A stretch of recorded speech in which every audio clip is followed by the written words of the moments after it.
राम सेतु वो पुल है जिसे त्रेता युग में भगवान राम द्वारा लंका विजय के लिए बनाया गया।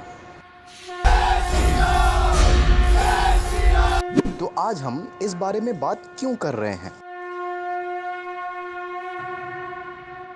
राम सेतु को बचाने के लिए हमारे पास सिर्फ 3 दिन है।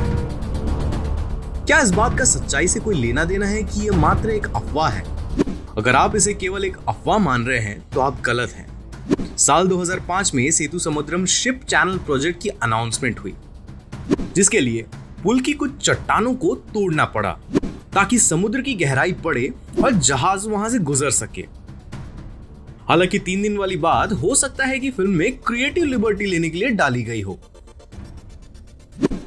लेकिन हम सब जानते हैं राम सेतु सिर्फ एक नाम ही नहीं बल्कि करोड़ों भारतीयों की आस्था का प्रतीक है। जैसे ही लोगों को इस प्रोजेक्ट का पता चला, लोगों ने इसका विरोध किया और मामला सुप्रीम कोर्ट तक जा पहुंचा। 2007 में अदालत ने इस काम पर रोक लगा दी। इस प्रोजेक्ट का विरोध हिंदू संगठनों के साथ एनवायरमेंटल साइंटिस्ट ने भी किया, जिनका मानना था कि इससे समुद्र को बहुत नुकसान होगा। 2007 में यूपीए सरकार ने अदालत को बताया कि इस बात का कोई सबूत नहीं है कि भगवान राम ने ये पुल बनाया है, जिससे सब लोग बहुत हैरान थे और इस बात को लेकर यूपीए सरकार की बहुत किरकिरी हुई। तब बीजेपी नेता सुब्रमण्यम स्वामी इस प्रोजेक्ट के खिलाफ अदालत गए और इसके लिए लंबी लड़ाई लड़ी और आखिरी में फैसला उनके हक में आया। सेतु समुद्रम शिप चैनल प्रोजेक्ट को रोक दिया गया। राम सेतु साल 2017 में फिर एक बार चर्चा में आ गया, क्योंकि अमेरिकी टीवी चैनल साइंस ने नासा की सैटेलाइट तस्वीरों को सार्वजनिक कर ये बताया कि ये पुल इंसानों का बनाया हो सकता है।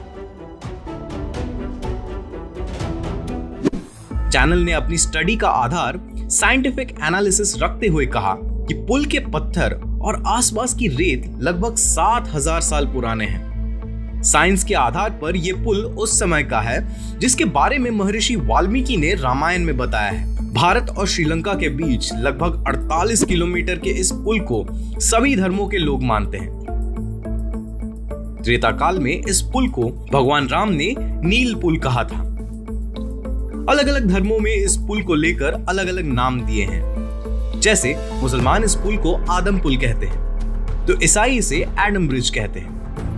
लेकिन इसकी सबसे सही और सटीक जानकारी जो विज्ञान के पास मिलती जुलती है वो है रामायण काल यानी त्रेता युग की। रामायण को अलग अलग युगों में अलग अलग लोगों ने लिखा, लेकिन राम सेतु निर्माण की कहानी रामायण और लोक कथाओं में मौजूद है।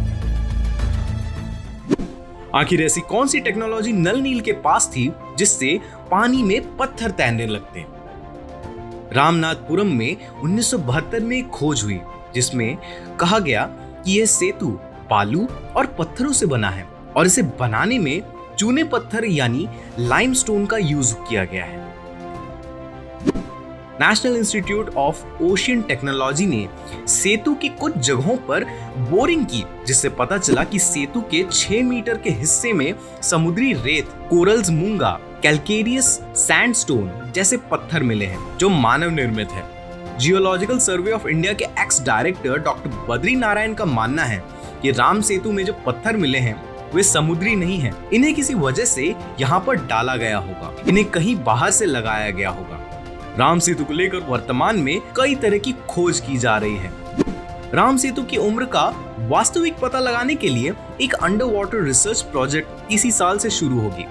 पत्थरों का ये पुल कैसे बना, इस पर CSIR national institute of oceanography यानी NIO के साइंटिस्ट रिसर्च करेंगे। आर्कियोलॉजिकल सर्वे ऑफ इंडिया यानी ASI के तहत सेंट्रल एडवाइजर बोर्ड ने NIO के प्रस्ताव को मंजूरी दी है। वैज्ञानिकों का कहना है कि लेटेस्ट टेक्नोलॉजी से उन्हें पुल की उम्र और रामायण काल का पता लगाने में मदद मिलेगी। रामायण के पत्थर पानी में कैसे तैरते हैं, इस सब्जेक्ट पर भी कई तरह से इंस्टीट्यूशन रिसर्च कर रही है, जिसमें IIT के स्टूडेंट भी शामिल हैं। अब नई रिसर्च के नए फायदे हो सकते हैं। रामायण में मौजूद टेक्नोलॉजी साइंस के लिए काफी फायदेमंद हो सकती है।